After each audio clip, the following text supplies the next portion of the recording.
안녕하세요. 김동서입니다. 4월 8일 아침 시작하도록 하겠습니다. 오늘 새벽에 끝난 미국 시장이 상승에 성공을 했는데 소폭 상승했죠. 3거래일 만에 다시 반등에 성공하는 모습이었는데요. 의미를 부여할 수 있을지는 좀 한번 더 생각을 해봐야 되는 모습이다라고 말씀드리고 싶고요. 미국은 여전히 FOMC 의사록 발표 후 긴축 속도가 빨라질 것이라는 어떤 가능성에 대한 우려 이런 게 시장을 지배한 하루였죠. 그나마 연준의 공격적인 긴축 이런 우려에도 반반 매수가 좀 들어왔다고 하네요.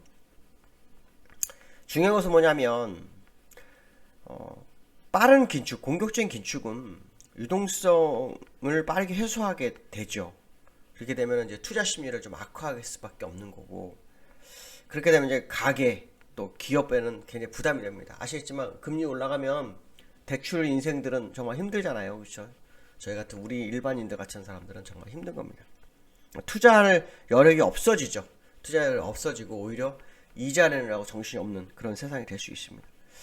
그런데 이러한 상황 속에서 일단 반반 매수가 들어와 주가 올랐잖아요. 근데 오늘 새벽에는요, 제임스 블라드 세인트루스라는 총재의 또 발언이 또 화두가 됐습니다. 제임스 블라드는 사실 이번 시장을 거의 다 맞췄습니다. 잘 봅니다. 시장을 참 잘 봅니다. 근데 사실 이게 잘 본 게 예부터 잘 본 건 아니고요.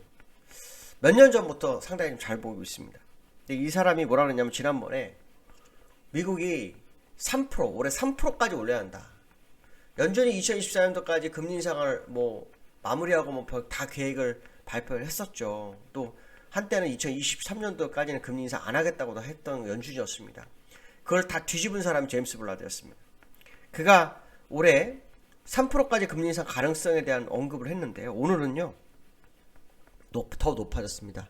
3.5% 인상을 주장을 합니다. 이유는 간단합니다. 연준이 인플레이션 싸움에서 뒤처져 있다. 이거 맞는 말이죠. 뒤처져 있는 거 맞습니다. 작년부터 싸웠어요. 작년 초부터. 뒤처져 있다. 그렇기 때문에 올해 금리 인상을 3.5%까지 끌고 가야 된다.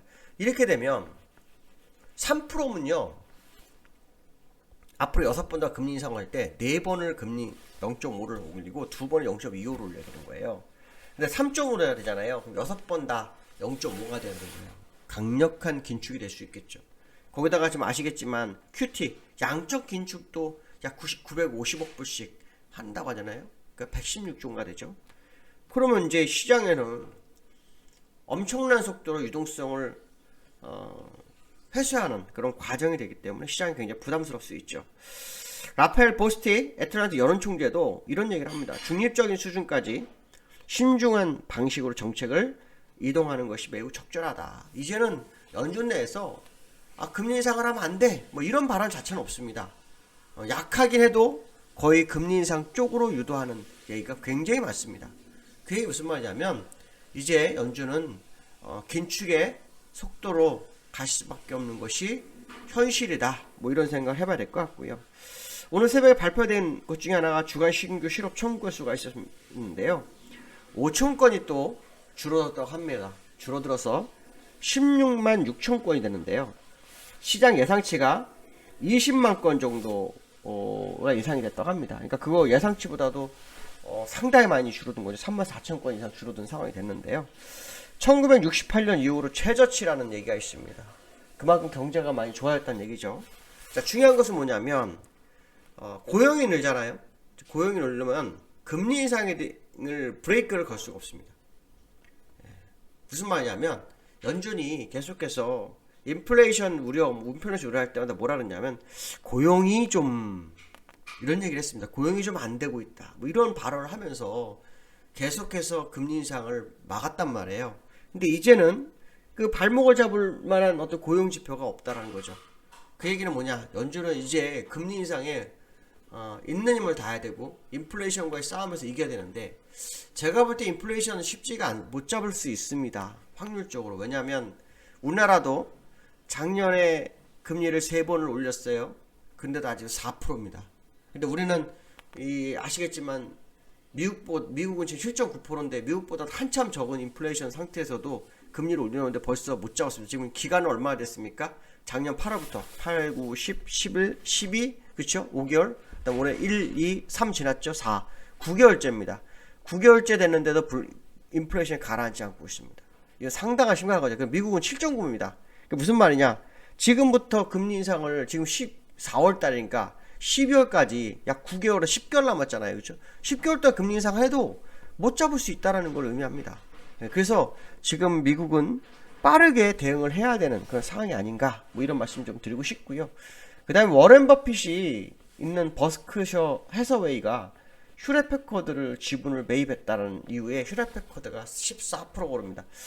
얼마 전 일론 머스크가 그쵸? 트위터 지분을 뭐 9.1% 매입했다 그러면서 또 뛰었는데 지금 재료 제가 왜 이걸 보여드리냐면 재료가 한정돼 있다는 겁니다.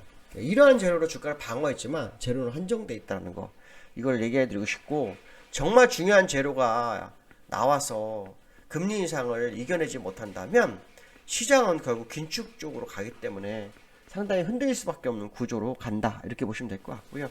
시카고 상품거래소에서는 올해 2.75% 상승에 대한 확률이 41% 정도 나오는데요. 이건 가면 갈수록 커질 겁니다. 아마 제임스 블라드가 제시한 3.5%가 맞을 확률을 좀 열어두고 보셔야 될 것 같고요. 그로 인한 시장의 흐름 이게 상당히 좀 부담으로 올 수도 있다 이런 생각을 해봐야 될 것 같습니다. 자, 미국 시장 보시면 다우는 0.25% 상승, 나스닥은 0.06% 상승이죠. 차트로 좀 보시면 다우는 60일선을 지켜냈습니다. 사실 장 초반에는요 0.89% 정도 하락을 했고요. 또 상승은 0.61%까지 상승했었습니다. 그러니까 적절하게 마무리한 상황이 된 거고요. 나스닥도 보시면은 장 초반에는 1.4%까지 하락했었네요. 그러고 난 다음에 0.6%까지 상승했다가 다 내죠. 끝나는 상황이었습니다.